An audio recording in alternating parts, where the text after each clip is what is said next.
अष्टलक्ष्मी मम ग्रहे धनं पूरय पूरय नमः।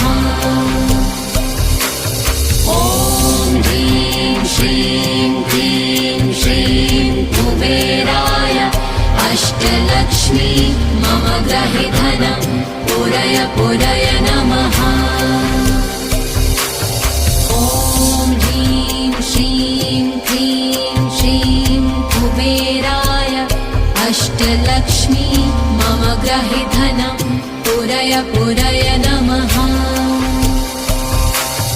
ॐ ह्रीं श्रीं क्लीं श्रीं कुबेराय अष्टलक्ष्मी मम ग्रहे धनं पूरय पूरय नमः।